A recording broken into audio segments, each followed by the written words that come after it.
Hey there, everybody. How's it going today? Ian back here with you with Stumbo's Media Outlet. I'm going to be reviewing a new album, CD, which I have here, of one of my all-time favorite bands, Dream Theater. This is A View from the Top of the World. This is a couple weeks late. I was out of state, actually, when this album came out, so I didn't get to listen to it right away. And I usually like, with my music, to unless it's very immediate, I usually like to let it digest for a while, especially with a band like Dream Theater, who writes long, complicated songs. And I can honestly say this is one of my favorite albums they've done in a while. Probably their last two, Distance Over Time, and then this one. Um, I might like this one a little bit more, actually, the more and more I listen to it. Upon first listen, I wasn't. I really liked it, but the more I listened to it, and the more I learned the lyrics and the melodies and everything that's always beautifully complicated about Dream Theater's music, the more I really gravitate towards it. I got into Dream Theater about around the 2009, I think, right around the time Mike Mangini joined the band when A Dramatic Turn of Events came out. I had a SiriusXM subscription at the time, and I listened to the Ozzy's Boneyard Station because I'm a big rock metal fan. I'm a big fan of a lot of different music, rock, metal, pop, jazz. And but I was really into heavy rock and metal at the time. And Pull Me Under came on by Dream Theater. And I was like, what is this song? If you know the opening of Pull Me Under, it doesn't sound anything like anything you'd hear on Ozzy's Boneyard, generally. And I was very enthralled with it. It was like 8.5 minutes, and I've always been kind of a prog fan anyway. I'm a big fan of Yes and Genesis and those bands like that. So Dream Theater was just kind of a natural progression, and they're a younger band at that, but they're very influenced by those bands and Rush, who I also love, and um, so yeah, we have come to Dream Theater's newest studio album, A View from the Top of the World. 7 tracks: The Alien, Answering the Call, Invisible Monster, Sleeping Giant, Transcending Time. Yeah, Awaken the Master, and the title track of You from the Top of the World. I really thoroughly enjoy all of these songs. The Alien was the first single that came out from this album. Just a blistering opening. If you've heard The Alien, you'll know it just starts up and just kicks you in the face. It has some beautiful guitar work from Petrucci. I like Labríe's vocals on this album a lot. I like that he's because I think he almost knows that he doesn't have a lot of that high range anymore that he had back when Images and Words came out. I mean, that's been 30 years ago. And I like that he doesn't reach a lot for this album. He doesn't get into the more uncomfortable register.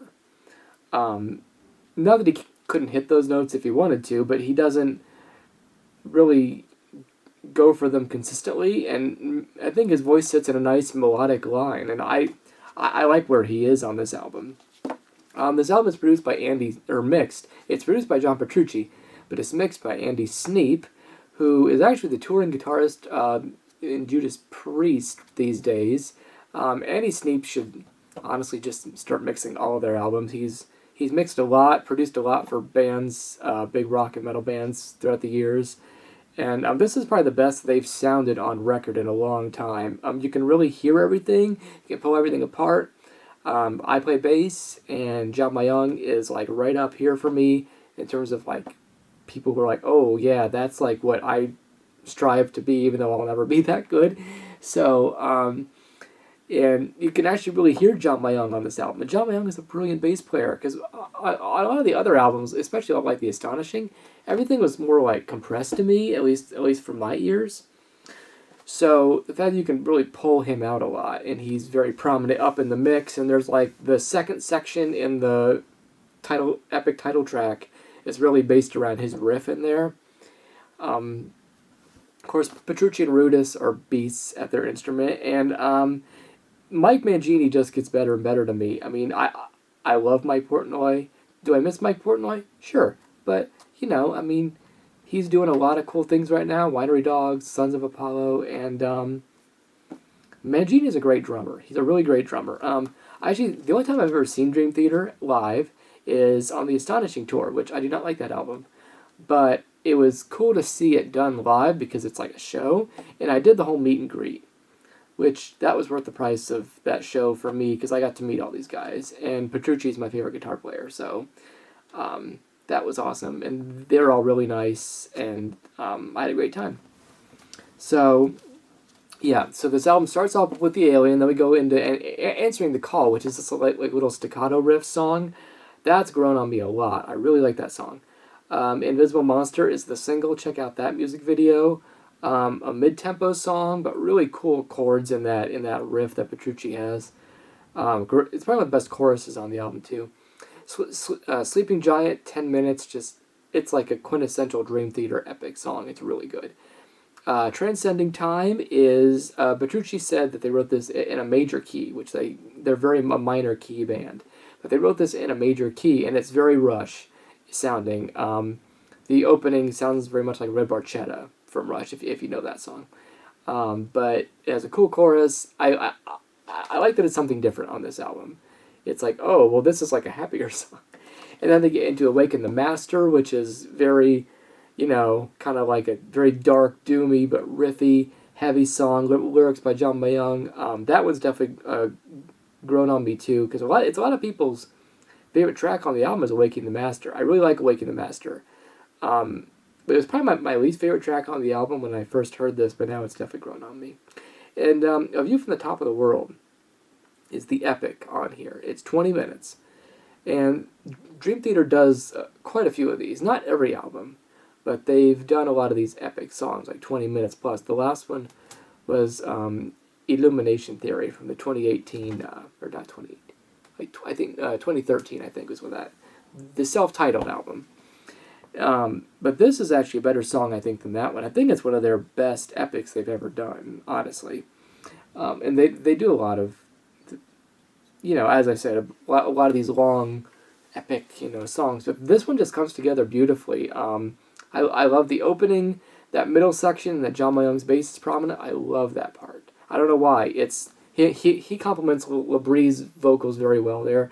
Then it goes into this gorgeous acoustic guitar, almost cello-like sounding keyboard section, just beautiful, and LaBrie's vocals are over that, and then it just, slams back into this really cool riff, and then Petrucci and Rudis trade off, their solos, and it's awesome. So, yeah, big Dream Theater fan here. I like to rank their albums, all their studio albums, in a video. Coming soon. I don't know when that'll be, but I'll try to get that out sometime in the next few weeks for you. But I hadn't had a chance to talk about this album yet. I know a lot of you out there, Dream Theater fans, let me know. A View from the Top of the World. What do you guys think? I'm a huge fan of theirs. I know they delayed their tour because of COVID into 2022, so hopefully I'll catch the date nearest to me when it's announced, if I can. So check this album out by Dream Theater. This is one of their best songs that they've done. Sorry, my cat's down here. With Mangini in the band. I think it's in like their top two or three they've done with him. I really love the dramatic turn of events. And I'm okay with the self-titled album.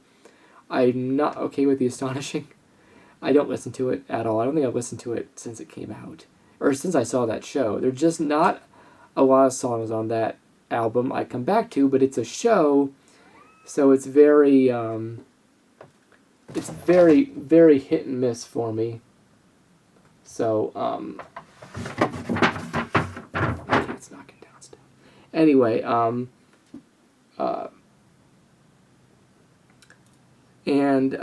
Distance Over Time for me, their next album was like a self-correction almost, because the Astonishing was so not well received, and this one is just awesome. 7 tracks, it's more proggy. Yeah, can't say anything more about Dream Theater, A View from the Top of the World. Check this out. So support this amazing band. Some of the best musicians you'll ever hear. Dream Theater fans, let me know down in the comments. What do you guys think about this album? Like it? Love it? Okay? Do you agree with me? Do you not? Did you like The Astonishing? Let me know that too, because I really want to know. So, okay, that's all I got for this video. Like, comment, subscribe to my page, Stumbo's Media Outlet. I'm all updated on my social media now. Stumbo's Media Outlet. Check me out on Facebook and Instagram at Stumbo Media. Stumbo Media, just the first 2 words. On Twitter. Follow me on there. I always post my videos on there too. I'm definitely working on getting this page higher and higher in terms of my subscribers and getting a whole community of people who are into like movies and music and want to talk about them. So yeah, so okay, that's all I got for this video. So thank you guys so much for watching, and I will see you guys next time.